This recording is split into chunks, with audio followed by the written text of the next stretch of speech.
नमस्कार। आज के इस वीडियो में हम लोग एडजॉर्प्शन के बारे में पढ़ेंगे। लास्ट वीडियो में हम लोगों ने देखा था कि एडजॉर्प्शन होता क्या है। बेसिकली हम लोग सरफेस केमिस्ट्री में या पृष्ठ रसायन में क्या पढ़ने वाले हैं। तो मैंने आपको दो चीज़ें बताई थी कि एडजॉर्प्शन अधिशोषण और एब्जॉर्प्शन अवशोषण। ये बताया था मैंने आपको, सरफेस फिनोमिना या पृष्ठ घटनाओं के बारे में मैंने आपको बताया था। तो एडजॉर्प्शन के बारे में आज हम लोग शुरू करते हैं। मैंने कुछ चीज़ें आपको पहले बता रखी हैं एडजॉर्प्शन के बारे में। उसमें से पहली चीज़ ये थी कि एडजॉर्प्शन जो है वो एक सरफेस फिनोमिना है।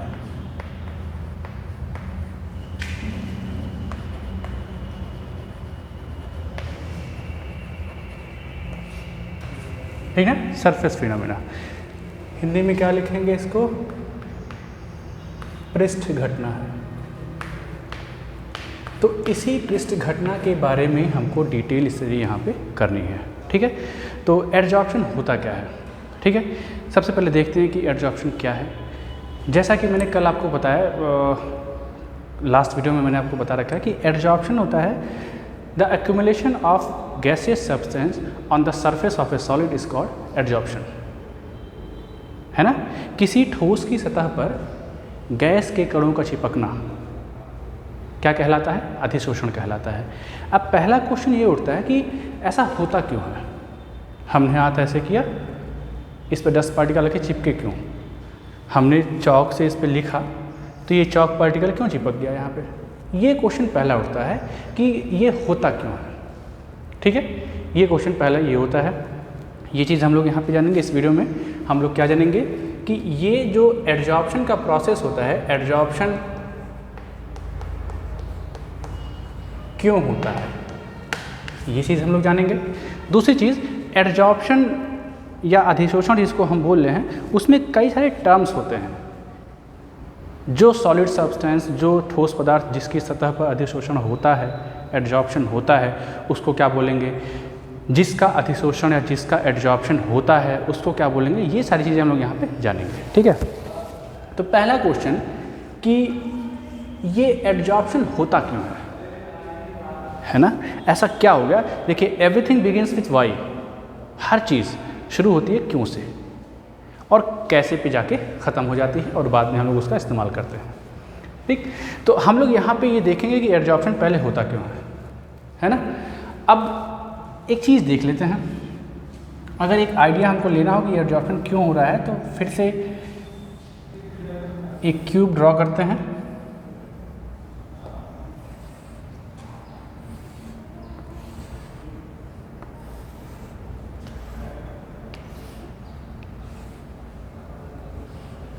ये हो गया। इसकी जो सरफेसेस हैं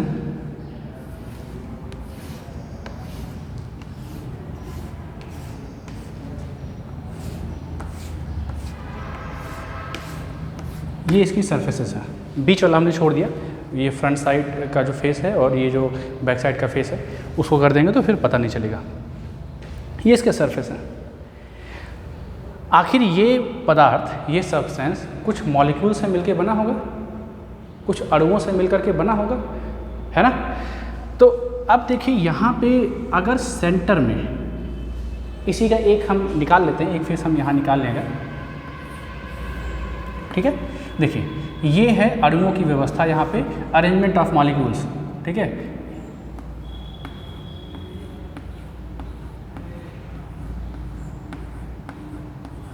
ये है इनमें अरेंजमेंट ऑफ मॉलिक्यूल्स। ठीक है, तो हम मान रहे हैं कि ये जो नीचे वाली लेयर है ये भी सरफेस वाली लेयर है। ये क्या है? सरफेस लेयर है, ये मतलब बाहर वाला है। और ये दूसरा जो है ऊपर वाला भी क्या है? ये भी सेम सरफेस लेयर। ठीक है, अब ये सरफेस लेयर हो गया। सरफेस के सारे मॉलिक्यूल्स को मैं से घेर दे रहे हैं, है ना? अब देखिए सरफेस पे जो है वो तो है, वो सरफेस मॉलिक्यूल या सरफेस लेयर वगैरह हमने बोल दिया। बीच में जो सेंटर में आया ना, या फिर जो सरफेस पे नहीं है, जो सरफेस पे ना हो करके थोड़ा सा अंदर है उसको हम क्या बोलेंगे, मॉलिक्यूल इन बल्क। क्या? स्थूल में अणु। हमारा इंटरेस्ट जो है सिर्फ अभी एक अणु में होगा। हमने ये पढ़ना है कि ये एडजॉर्प्शन या अधिशोषण हो क्यों रहा है। पहला क्वेश्चन यही होता है। कुछ भी जानने से पहले आप ये जान लीजिए कि एडजॉर्प्शन हो क्यों रहा है। ठीक है, तो अब देखिए हमने मॉलिक्यूल्स को दो तरीके से कैटेगराइज कर लिया है। एक तो वो जो सरफेस पे हैं, जो सरफेस लेयर को बना रहे हैं, मतलब बाहर के सतह को, पृष्ठ वाली जो परत होती है वहाँ के मॉलिक्यूल्स ये हैं। और दूसरे जो बच गए, जो अंदर के साइड होंगे, थोड़े से अंदर की तरफ घुस करके, मान लीजिए यहाँ पे कोई मॉलिक्यूल वगैरह है तो ये स्थूल में है, ये बल्क में है, अंदर के साइड है। और लेकिन यहाँ पे कोई मॉलिक्यूल अगर हम इमेजिन करेंगे, कोई अणु यहाँ पे अगर हम इमेजिन करेंगे तो ये कहाँ जाएगा, ये जाएगा सरफेस लेयर में, या सरफेस मॉलिक्यूल कहलाएगा ये, है ना। ये पृष्ठ अणु कहलाएगा। क्या कहलाएगा? पृष्ठ अणु कहलाएगा। अब देखते हैं ये जो अणु है जो कि स्थूल में है। आप जानते हैं दुनिया में हर चीज़ एक दूसरे को आकर्षित करती है, प्रतिकर्षित करती है। चार्ज होगा तो आकर्षण और प्रतिकर्षण, अट्रैक्शन रिपल्शन दोनों होगा। और अगर चार्ज नहीं होगा, आवेश नहीं होगा, तो न्यूटन वाला नियम लगाएंगे आप, आपको पता चलेगा कि हर दो बॉडीज एक दूसरे को अट्रैक्ट करते हैं। तो इस मॉलिक्यूल पे ऊपर से कोई फोर्स लगेगा, ऑब्वियस है, इसके ऊपर भी तो लेयर है, इसके ऊपर भी लेयर है। इस मॉलिक्यूल पे नीचे के साइड से भी एक फोर्स लगेगा, लगेगा कि नहीं लगेगा। इसी मॉलिक्यूल पे लेफ्ट हैंड साइड से भी फोर्स लगेगा, राइट हैंड साइड से भी फोर्स लगेगा, इस डायगोनल से लगेगा, इस डायगोनल से लगेगा, इधर से भी लगेगा, इधर से भी लगेगा, और इक्वल फोर्सेस लगेंगे। अल्टीमेटली हम कह सकते हैं कि जो ये बल्क में मॉलिक्यूल है, जो स्थूल में एक अणु की बात हम कर रहे हैं, उस पे लगने वाला कुल बल कितना है, नेट फोर्स कितना है,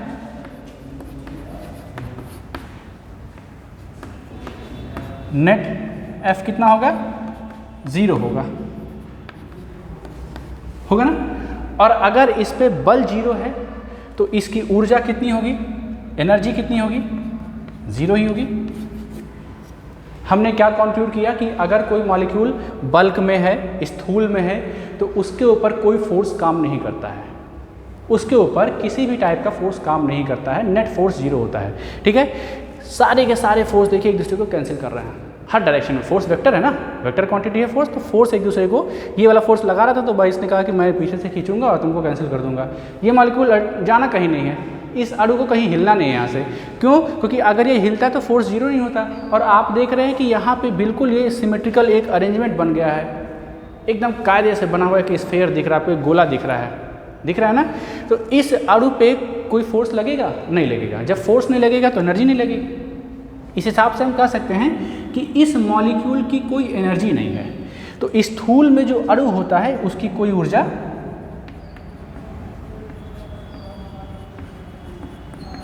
कोई भी ऊर्जा नहीं होती है। ठीक है, कोई भी ऊर्जा नहीं होती है। ठीक है, यहाँ पे भी आप सेम चीज़ देख सकते हैं। लेकिन अब अगर हम इस मॉलिक्यूल को कंसीडर करें जो कि सरफेस पर है, ये वाला मॉलिक्यूल देखिए हम यहाँ देख रहे हैं, है ना, ये हमने थोड़ा सा बोर्ड दिखाया, इस पे इधर से काम करेगा फोर्स, कोई इसको अट्रैक्ट करेगा, इधर से करेगा, इधर से करेगा, इस साइड से करेगा, इस साइड से करेगा, लेकिन ऊपर से नहीं करेगा। ऊपर से क्यों नहीं करेगा? क्योंकि ऊपर तो कोई लेयर ही नहीं है, ये सरफेस लेयर है ना, ये क्या है, सरफेस लेयर है। तो इस मॉलिक्यूल के ऊपर कोई और मॉलिक्यूल नहीं है, इस अणु के ऊपर कोई और अणु नहीं है। इस सरफेस लेयर के ऊपर, इस पृष्ठ परत के ऊपर कोई और परत होती तब ना इसको अट्रैक्शन फोर्स ऊपर से मिलता, तब ना इसका फोर्स कैंसिल होता, है कि नहीं, है ना। अब देखिए इस मॉलिक्यूल को इसने अट्रैक्ट कर लिया, ये हो गया, नीचे के साइड तमाम सारे फोर्स लग रहे हैं, लेकिन इसके ऊपर यहाँ से कोई फोर्स नहीं लग रहा है। कोई फोर्स लग रहा है? नहीं लग रहा है। तो जब कोई फोर्स नहीं लग रहा है तो इस मॉलिक्यूल के ऊपर एक नेट फोर्स काम करेगा। ये मॉलिक्यूल नीचे खींच के रहेगा कि नहीं लगेगा, है ना। आखिर इसको खींचने वाले लोग ज़्यादा नीचे की तरफ हैं, ऊपर से तो कोई खींचने वाला नहीं है। ऊपर से तो कोई खींचने ही वाला नहीं है। अगर ऊपर से आप कहते हैं कि नहीं साहब खींच लेते हैं, तो ऊपर से तभी खींच सकते हैं जब आप इसको एक और लेयर, इसको आप अंदर ले जाइए, और जैसे आप इसको अंदर ले जाएंगे ये बल्क में हो जाएगा, ये स्थूल में हो जाएगा। और हम देख क्या रहे हैं कि एक ऐसा मॉलिक्यूल, एक ऐसा अणु जो कि सरफेस पे होने वाला है ना, उसके बारे में हम देख रहे हैं।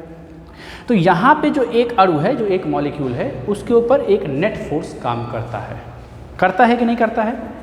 ये क्या है? इसके ऊपर एक नेट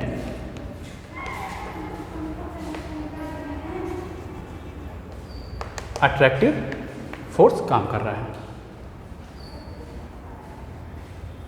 नेट अट्रैक्टिव फोर्स, ठीक है। एक नेट आकर्षण बल,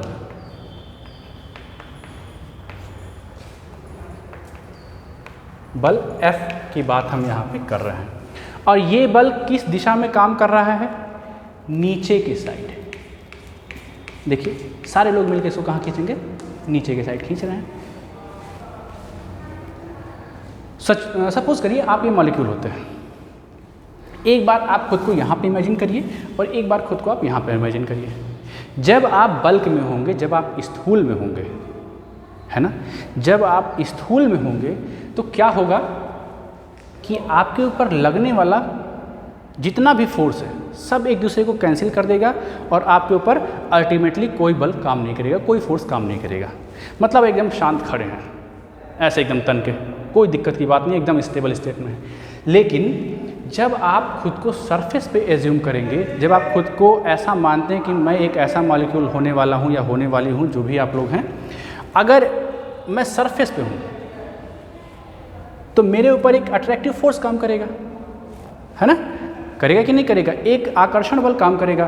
तो मेरे ऊपर एक बल लग रहा है, इस दिशा में लग रहा है ना, ऐसे लग रहा है बल, मान लेते हैं ये ऐसे बल लग रहा है।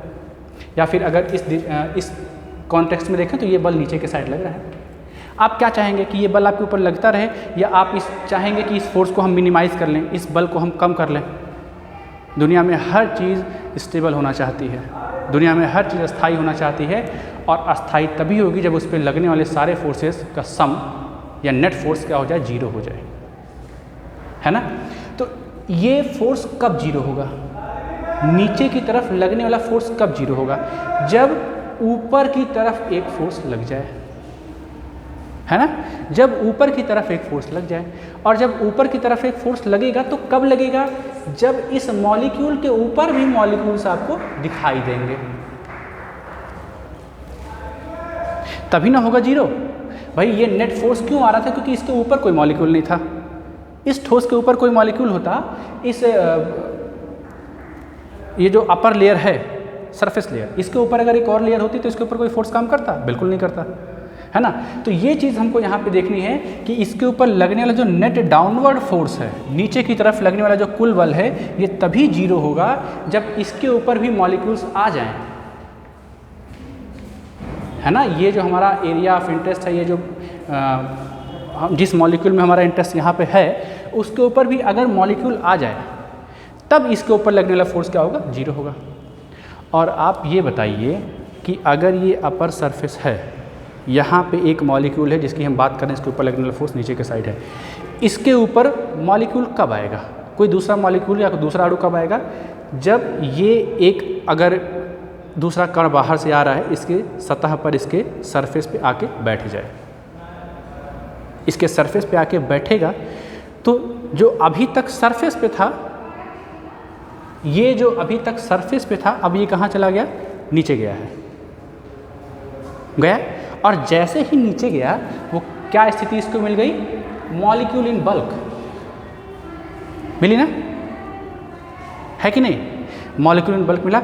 और इस मॉलिक्यूल का इस सरफेस पे आना, ध्यान से देखेंगे, इस मॉलिक्यूल का इस सरफेस पे आना, हाथ के अंदर नहीं जाना है, सरफेस के अंदर नहीं जाना है, सिर्फ इस सरफेस पे रहना है। यही तो एड्जॉर्प्शन होता है, यही तो अतिशोषण होता है। तो आपने क्या देखा कि ये एड्जॉर्प्शन क्यों हो रहा है, ये अतिशोषण क्यों हो रहा है?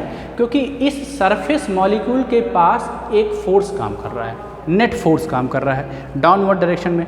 और अगर एक नेट फोर्स काम कर रहा है तो एक एनर्जी भी होगी। इसी एनर्जी को हम बोलते हैं सरफेस एनर्जी।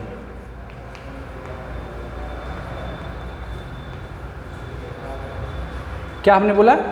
पृष्ठ ऊर्जा।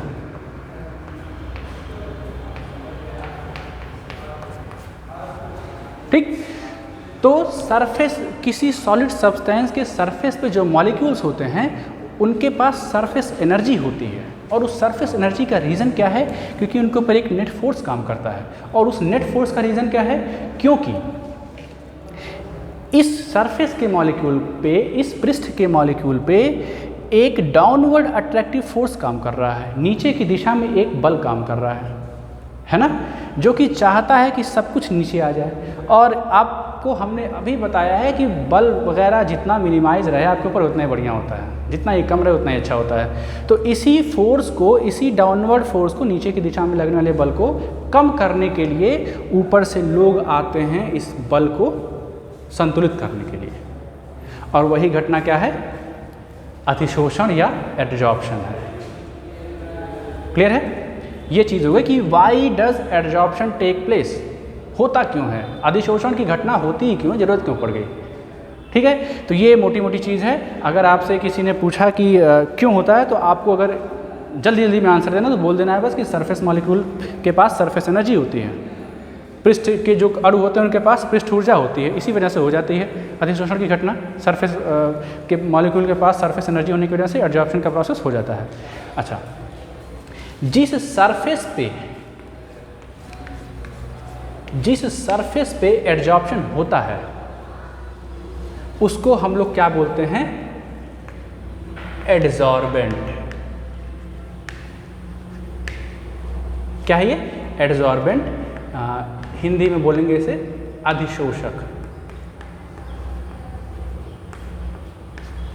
ठीक, और जिस पदार्थ का, जिस मैटर का एडजॉर्प्शन हो रहा है, मतलब जो बाहर से आ रहा है, जो गैसेस सब्सटेंस आ रहा है, उसको हम लोग क्या बोलेंगे, क्या नाम देंगे? एडजॉर्बेट। ठीक है, अधिशोष्य हिंदी में से बोला जाएगा। ठीक है, तो क्या क्या हम लोगों ने देखा? एडजॉर्प्शन क्या है? किसी सॉलिड सब्सटेंस की सरफेस पे किसी गैसेस पार्टिकल्स का एक्यूमुलेशन, किसी ठोस की सतह पर गैसीय पदार्थों का चिपकना, गैस के अणुओं का चिपकना क्या है? एडजॉर्प्शन है, अधिशोषण है। क्यों होता है ये मैंने आपको बताया, क्योंकि सरफेस पे जो मॉलिक्यूल्स होते हैं, सतह पर जो अणु होते हैं, उनके पास पृष्ठ ऊर्जा होती है, सरफेस एनर्जी होती है। कैसे होती है हमने आपको पूरा एक्सप्लेन कर रखा है।